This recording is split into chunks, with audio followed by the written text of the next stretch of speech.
believe we've got the Lieutenant Governor on the phone. Let's go right to him. Lieutenant Governor, you there? I am here. How are you guys doing this morning? We're doing great. Thank you so much for your time. We appreciate it. Absolutely. Thanks for having me on. Let's just kind of dig right in. I met you at the NFIB and Mitchell Community College and a roundtable discussion, which you're doing all over the state. Can you talk a little bit about that? Because I really enjoyed that and felt like it was a great way for you to connect with small business. So can you just sort of talk about what that program is?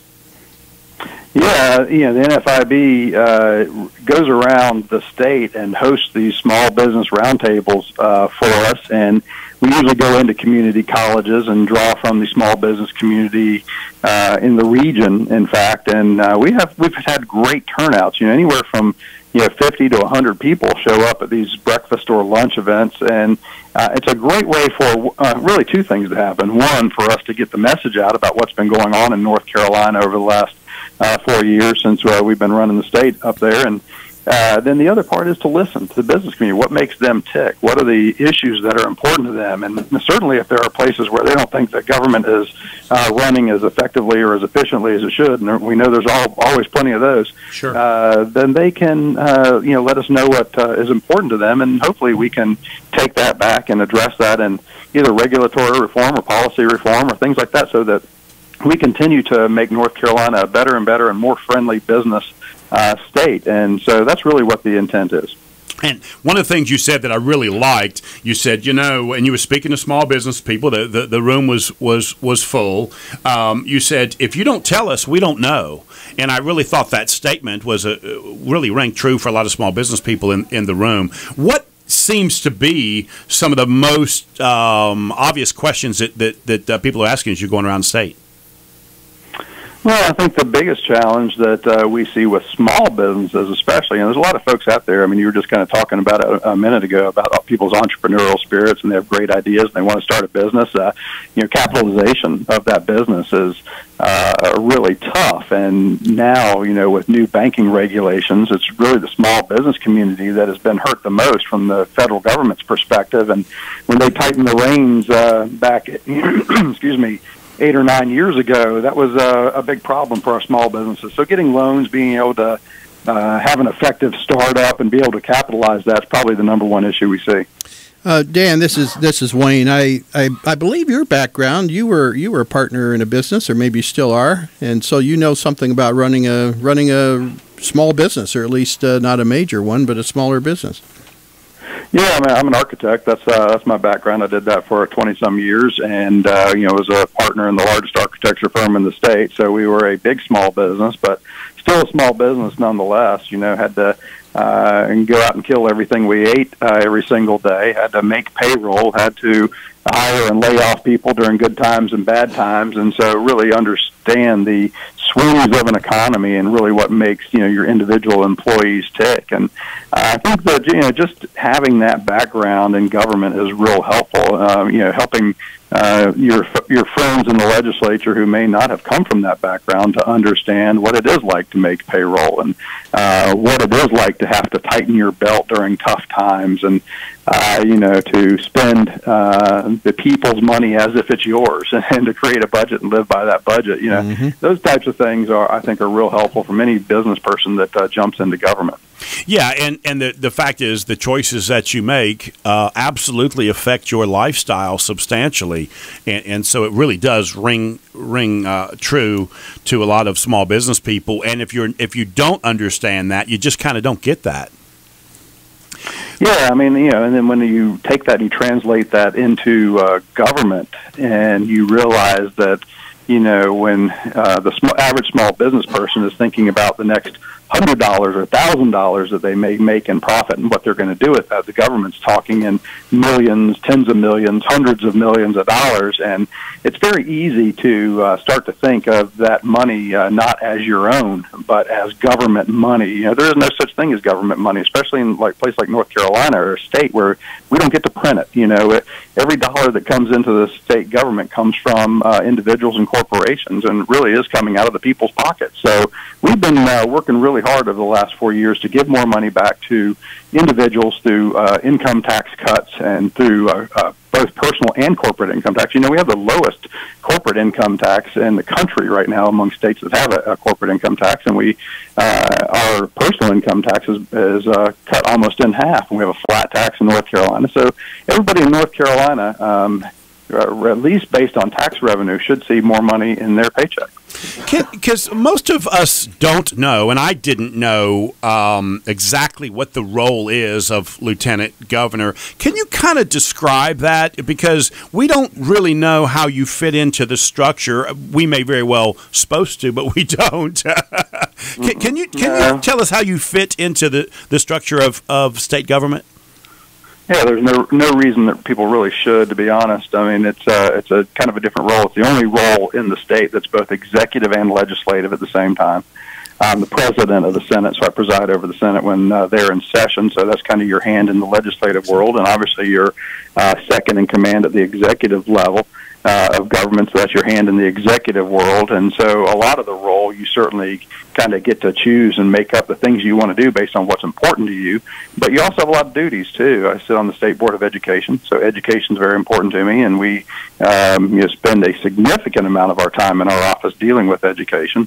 I also sit on the Community College Board for the state, Economic Development Board, Military Affairs Commission. I chair the Energy Policy Council, Food Manufacturing Task Force. I mean, there's a lot of those kind of boards and commission things that will significantly take up your time. And then you spend a lot of time traveling the state, doing things like these NFIB roundtables, visiting businesses, visiting schools, and visiting our community colleges to kind of see what's going on out there and what you can do to make the state better. So from an umbrella perspective, having an umbrella view, a high-level view of what makes the state tick and what makes a very diverse state like North Carolina run effectively, it's a great role and a great position to be in. Yeah, Dan, you had talked about something that I heard you talk a little bit about in the roundtable, and that was education and teachers' pay. And, you know, man, from our end, we hear both ends of this spectrum, and we're not quite sure exactly what's happening with that. Can you fill us in on exactly what's happening with teachers' pay? Because we hear both ends of the spectrum, that we're paying them top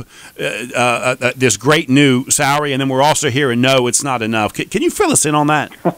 Well, it's never going to be enough. That's a true statement. You can ask anybody out there; it'll never be enough. I mean, here is the narrative. There's a false narrative by the other side that is complaining about what we've done. Right? Here's the reality. Over the last 3 sessions, we have increased teacher pay. I mean, we had the largest raise in the United States of America for teachers last year. You can't deny those facts. You can't deny that starting teachers used to make $30,000 a year. Now they make $35,000 a year. That's what teachers told us we needed to do. We needed to boost that entry-level teacher pay. We've given them raises. We've given them bonuses. We've created more teacher positions in North Carolina. We've reduced class sizes in North Carolina. We spend more money on K-12 education than we've ever spent in the history of our state. I mean, those things are just facts. They may be annoying to our opponents, but they're still just facts. And so here, what the narrative is it's not enough. You need to do more. Well, let's back up 4 years. Let's back up 10 years. What was going on the other side? They weren't doing any of that. You know, 4 years ago, I had a little debate with a teacher the other day. I said, listen, we've never said we're done. We've never said there's enough. Nobody has ever said enough is enough here. We just said, listen, we are doing what we can do within the budget that we have, and you have been the beneficiaries of what the excess has been in government over the last 4 years. The teachers have. Not all the other state employees, not the highway patrol, folks like that also would like to have a raise too. The teachers have been the beneficiary of that. So the fact that there's all this discontent and all this discussion now and all this debate from the media and everybody else about what's enough, that wasn't happening 4 years ago. Yeah. I'll ask teachers, so were you complaining about teacher pay 4 years ago? Why not? Because it's a lot worse than it is today. So why weren't you complaining about it then? Were you complaining when the Democrats cut $1.25 billion out of the budget in 2010? Did I hear anybody complaining about that? No. So why are you complaining when we put $2 billion back into K-12 education, spend more than we've ever spent before? So you may argue about how much is enough, but you can't argue about who has done a better job. Sure. Dan, how would you describe the North Carolina environment for small business? I don't know if you can compare it with other states, but what's your impression about how good a place North Carolina is for small business? Well, I mean, I think, small business makes up the majority of business in the state. And so if you look at the last 15 years and know that we have grown by 2 million people over the last 15 years, that's probably enough said. I mean, it's one of the fastest growing states in the country. We're the 9th largest state. We're one of the largest economies in the world. Our GDP is growing faster than the rest of the country. We're at 15.8% compared to 11.4% for the rest of the nation. We've created 300,000 new jobs over the last few years. I think that's enough said. I think the environment is good. North Carolina is a great place to live because of the environment, because of the geography, because of the cost of living, but I believe it's because of the people too, and we just have a really good thing going on here, and people want more of it, and so that's why business continues to grow in North Carolina. Is there more we can do? Absolutely there is, and that's why we've been working on tax reform. We're the only state in the country to do comprehensive tax reform a few years ago, and every state just about in the country tried it, but we were the only one that was successful. We moved from 44th in the nation in the Tax Foundation's rankings. That's near last, pretty close to last, 44th to 15th. That's the largest one-year leap ever in Tax Foundation history. And so, again, we cut the sales tax, we cut the income tax, and when we cut the income tax, believe it or not, income revenues for the state went up. Why? Because it helped create jobs. Creates certainty in the market. It allows businesses to, invest in their companies, invest in their employees, and grow. And that's what we want to do. So we've seen the economy start to turn around, and there's still a lot of work to do. So nobody's claiming victory here, but we're saying we're moving in the right direction for the first time in a long time. Yeah, and Dan, I'm a small business broker, so I help people buy and sell small businesses, and my database, 60% of it is filled with people wanting to buy businesses that live out of state and want to move to North Carolina. So you guys are doing something right that 60% of my inquiries are coming from out of state. Well, that's great. That's great news. It's the first time I've actually heard that. Of course, I haven't met a lot of small business brokers, but that is a really good thing. And I think that people can look around the country, and you can look to states that have been successful. And I'm a firm believer, because I talk to my colleagues out there across the country, I'm a firm believer that nobody in the country, there's not a state that has a greater success story than North Carolina right now over the last handful of years. Dan, thank you so much. I know you've got to go. We really do appreciate your time. I want to make a special shout out to NFIB. I cannot tell you how much I encourage any small business person, if they get a chance, to come to NFIB and your roundtable talks. It was just a great thing, and I just really enjoyed, and I know the small business people in the room, and I probably knew half of them, just really appreciated the time that you gave them. So, and we certainly appreciate you giving us the time here for on our show, my friend. Thank you so much. Well, thank you for having me, and anytime you want to chat about something going on in the state, give me a call. I'll be happy to join you. Thank you, sir. Day. Thank you so much.